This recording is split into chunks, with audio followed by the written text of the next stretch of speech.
Why exactly is Saka on the 30-man shortlist for this year's Ballon d'Or 2023 and Marcus Rashford is not there?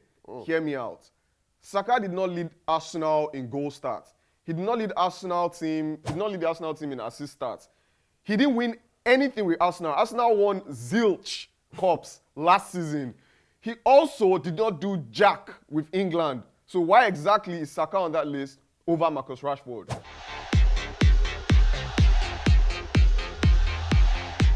I've actually always said this. Saka gets a lot of privilege because he's cute. Because he's a cute guy, God's child, you know, Omo Dada, sweet boy, everything. Like poster boy, peas. That's why Saka gets a lot of love. And I even felt I was surprised that Saka won the Young PFA award over Haaland. I feel like if Haaland is the best young player, he's the best player, then he's the best young player. Especially because we've seen that happen before. We saw Cristiano Ronaldo win both awards. We saw Gareth Bale win both awards. So I feel like Saka gets a lot of privilege because everybody likes Saka. Bro, it's ridiculous at this point, that being said, I think the case for Saka, and I'll speak for what maybe an Arsenal fan would say because they're not represented here, is that Saka is probably the second best player in the world in his position when you actually look at it. That because that position is not that filled with talent as the other wing. When you look at it, Saka is simply one of the best right wingers. I'm running through that list in my head right now. It's a short list. This is not the left wing. It's not Mbappe. It's not Vinicius Junior. You're thinking about Mo Salah. Who else is really left on that wing? So that could be the case for Saka being world class and one of the best. I see what you're saying. But let's look at the list. We're gonna have the list pulled up in front of you right now. And as you've heard, something that's really annoyed Tele, and I'm glad he got there in the end, was the omission of Marcus Rashford. I think that's the problem. It's hilarious, and this is the thing, right? If it was a case of okay, the exact positioning, right? Let's say they did the final 11-man list, and then they put Saka on the right, and then Rashford wasn't on the list or in the squad, like it happened with the PFA team of the season. In the EPL, then you can say, but this is a 30-man list, and you're considering the actual best in the world, that the actual top 30 in the world, right? Okay. So I'll be honest and unbiased. I do feel Rashford should have been on that list. He scored, what was it, like 30 goals. So he had probably over 40 goal involvements. He went far in competitions. He won the FA Cup. He won a cup. The Carling Cup. He won the Carling Cup. Got to the final of the FA Cup. I think he scored a goal at the World Cup. Saka scored a very good goal at the World Cup too, by the way. They actually both scored at the World Cup, to be fair. But yeah, I do feel Rashford should have been on that list. And looking at that list, like the inclusion of it, like Kolomani, for instance, I feel like that's someone that Rashford could have been there. Could have peeped over. There were a few, but then Kolomani reached the World Cup final. He reached the World Cup final, but is that what it is? He wasn't really in the squad. He came on and missed the biggest chance. What do you remember from Kolomani? He missed in the final. You don't remember about his World Cup. So that's the thing, man. It's like the agenda against United is just. I guess maybe they looked at it. We all sat here and said United had a better season than Arsenal, but I guess the governing bodies didn't look at it that way, and Saka's, Odegaard's, their achievements in coming second weighed more in the voters. But that's the group discussion, but I guess the main discussion that's going to come out of this is who's actually going to win the award, that is seeming like a two-horse race, like it's definitely a two-horse race. Between Erling Haaland and Lionel Messi. They both had exceptional years. So as you know, Haaland won the treble, the Champions League, the FA Cup, and the Premier League, the OG treble. Like, no stone left unturned. Scoring 56 goals with 10 assists, 66 goals involved. That's an exceptional season. It's an all-time season. And from a 21-year-old player, like, I don't know if a player that young has ever accomplished a season that great before. Yeah, definitely. Like we've always said, it's a no conversation really. Like the boy is a freak of nature. Yeah, the things he's done, the things he's been able to achieve at such a young age, it definitely reminds you of Messi and Ronaldo when they were at this age. They were scoring 56 goals at this age, but they were doing crazy things at this age. He looks like Ronaldo was scoring 56 goals when he cut the tricks out. So he's looking like almost final form Ronaldo already. Like the poaching version of Ronaldo. He doesn't have the tricks. It's just efficient on that level. But this is the thing, right? When Ronaldo and Messi sort of broke into their squads, right? They had senior heads in their squads that did not allow them flourish as much as because they needed to bide their time, right? Yeah. But with Haaland, you can say there's a dearth in quality in world football at the moment. You know how hard it is to actually get an out-and-out proper number 9 at the moment, right? Difficult to get a world-class number 9 into any squad, at this moment. So Haaland has that going for him, right? Yeah. There's really, the competition is, Yeah. the bar is a little bit lower. But he's definitely doing crazy stuff. Yeah. Unbelievable things. The treble, bust up the Premier League like we did not Broke the expect. record, so yeah, he's definitely right up there. So it's definitely between him and Messi. All right. And then maybe a third person will maybe be Kylian Mbappe. Yeah, I really doubt Kylian Mbappe, especially since it's France football that gives the award. I doubt they're going to want to give him back, make his head get any bigger.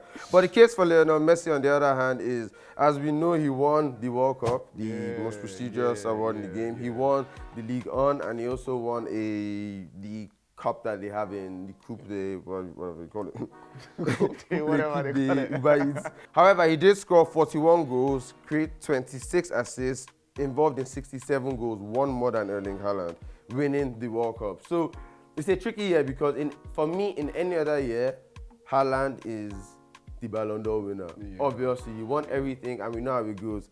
But in a year where it's a World Cup, I think it's different. And because of how Messi performed at that World Cup specifically, and because of the I have to go with Lionel Messi. And because of the context, to Argentina and Messi winning that World Cup, you definitely, I would pick Messi to win it over Erling Haaland. Yeah, I feel like we might actually be in the minority with that. Because there's quite a few people who do think Haaland should win, that what he's done is historic, and the World Cup is a 7-game tournament, etc. But I feel like for me, what Haaland's season lacked was that, I think I said this on him before, is that exclamation point. It feels like if he scored like he braced in the Champions League final, like if he, in the FA Cup, when they knocked out, did he score against Manchester United in the FA Cup semi-finals? He didn't actually. I'm not sure, yeah, he didn't score in the semi-final or the final in the FA Cup. I think the last 3 games in the Premier League, he didn't score again either. So it seems like he tailed off towards the end, and I think that's probably just what might work against him. But yeah, you guys should let us know in the comment section your thoughts on who's winning the Ballon d'Or. And it's going to be announced on the 30th of October, so the nominees have come out quite early. But one thing though, I'll say we'll be doing a huge disservice if we don't actually mention Asisa Oshoala, who's in the running to win the female. Once again. Yeah, and that's big. Victor Osimhen as well was nominated, of course, rightfully so. So that's big for Nigerian football and African sports. We have 2 Africans in the top 30 this year. We have Onana. No, we have Onana. Yeah, we have Onana, Mo Salah. We have quite a number, of Africans and Yasin Bono as well. So that's big. I think that's big. But yeah, Oshoala will not win it, but it's good to be around there. Yeah, she's up there with players that won the World Cup in Spain. Some are her Barcelona teammates, so they've accomplished what she accomplished in league football plus the World Cup as well. But speaking about African footballers and how that's going, it's the international break. So as you know, African football is back and the AFCON qualifiers are taking place right now.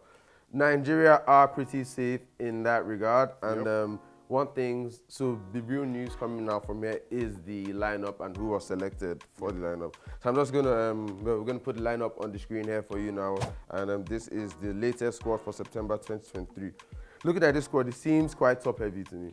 Yeah, that's what, I also said that in the last episode. Posero invited, was it 8 strikers and just 4 or 5 midfielders? Yeah, so I can run through the midfielders and the strikers real quick. So the midfielders are Joao Aribo, Wilfred Ndidi, Frank Onyeka, and Raphael Onyedika. The forwards, 4 midfielders. However, for the forward positions, we've got Victor Osimhen, Chanwo Chukwueze, Kelechi Iheanacho, Moses Simon, Ademola Lookman, Victor Boniface, Gift Urban, and Taiwo Awoniyi. It's a lot of forwards, but the quality in those, there's a lot of quality up there as well. It's a lot of forwards, but I feel like that's always something that has happened with Nigeria Super Eagles sides, right? When we go to big tournaments or when we go to any tournaments at all, we always have one position that is always lacking, right? Before, it used to be the fullbacks position, and even now we've not still sorted out our fullbacks position. Since after Taiwo, we've never really had proper fullbacks, right? Proper fullbacks that, world class, like we have in forward position now. So yeah, right now we're seeing a dearth in the midfield positions and also in the defensive position as well. In midfield now we have Ndidi, Joao Aribo, who had a big move to Southampton last season, and he ended up relegating with Southampton last season. I thought he was going to kick on, at Southampton. It didn't work out for him.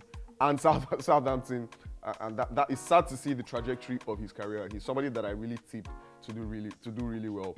Wilfred Ndidi, who Leicester City quoted a price of about 80 million pounds to Manchester United and to Chelsea as well. Currently playing in the Championship with Leicester City. Since his last injury in the Premier League, he hasn't really looked like the same player anymore. So yeah, we're not very solid in midfield. But the good thing is we have these players who can play off the wing, right? Chukwueze can play off the wing, so somewhat like a wing, somewhat like on the right side of the midfield. We also have players who can play on the left side, Moses Simon who can play on the left side of midfield. So the midfielders that that they wrote in that squad are mostly central midfielders, right? So that's basically what it is. But when they line up, you definitely see players play off the wing, handle that midfield and the forward position as well. Right, so that is how Nigeria look, as we mentioned before, looking good in the group, should qualify, top of the group as it stands. I mean, it's done. The first game, really. yeah, we play Sao Tome and Principe on Sunday. We'll keep you informed on that when we get back to you guys on Monday. But still on the AFCON, there was another big game. Ghana sealed their qualification with a 2-1 victory. And speaking of that game, there was a crazy goal by Mohamed Kudus, a devastating free kick. So that he's one of the top talents in world football, and that he's in the Premier League with West Ham speaks to the strength of the Premier League, that a player like that is going to West Ham. I contend that because it's not just about a player like that going to Premier League.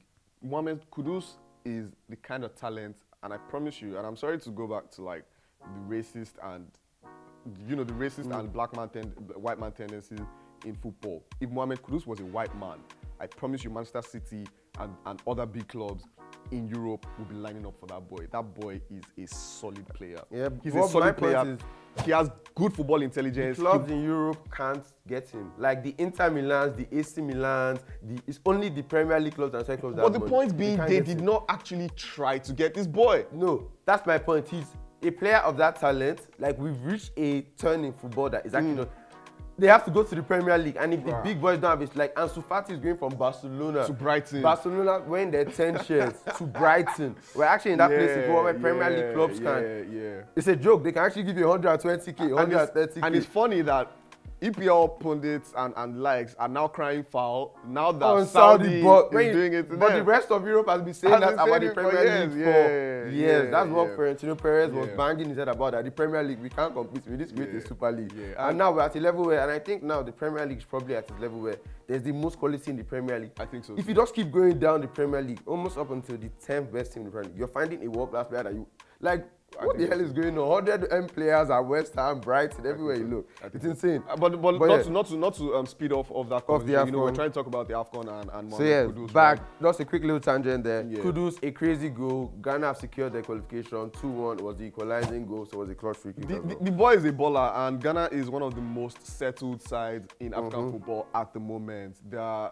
manager is doing all right. The squad has pretty good talent. Yeah, they're tempting players to switch allegiances from bigger nations, so they must be doing things right. You definitely would have expected them to, and they are one of the favorites to actually win the AFCON. Yeah, and they're led by a former Premier League manager, Chris Hughton, former Newcastle, Brighton, Norwich manager. So he's been around. He has that experience, and Ghana, keep an eye on Ghana, man. We might not like that, saying that in Nigeria. As a Nigerian, but keep an eye on Ghana. The truth is the truth. So still on the AFCON, there are a few crucial games to take place as a few teams try to secure their qualification. This will be happening up until the 12th of September, including a big boy in Cameroon, and then DR Congo and Gambia. Yeah, and of all three, I think the one I really want to touch on is Cameroon. They have to do that. They've won the AFCON before, so the greatest players have come from them. Them trying to skate on the last day is surprising in itself. And the massive story that came out of the World Cup, right, with Andre Onana, having to be kicked out of the squad because he didn't want to toe the line that the manager wanted him to toe. He wanted to play as a full-on out-and-out keeper, and the manager had his heart in his mouth like this. He couldn't cope, right? But yeah, he's been called back into the squad. He's agreed to come and play this qualifiers and the friendly, but he says that he has not decided on whether to continue to play for Cameroon. And he's a big player. This man is on the Ballon D'Or 30-man short list. He's that kind of player that you want in the setup, right? It's unsettling for Cameroon, but I feel like Onana should just let you calm down with the ego, right? And just this is his national side. It's not about It's not about money. It's about national pride and and things like that. So put your ego aside when it comes to national football and just do what you can and represent your country. All right, and that's an episode. That's a brief recap of everything going on in the world of football. The transfer window is officially over. The Saudi window has closed as well. Mo Salah stays. Big news for me. We'll keep you informed on everything going on in international football. There were some other Euro games as well. We didn't get time to touch on. Tchouaméni scored a crazy goal. Eriksen balled like crazy. Eriksen had a great game. England will play soon. There's issues with their lineup and some English players that I'd like to touch on, but the time didn't permit us. But that's an episode. Like, share, subscribe, comment, and all the good stuff. Yeah, follow all the handles. Follow the handles you find here. Peace. Peace.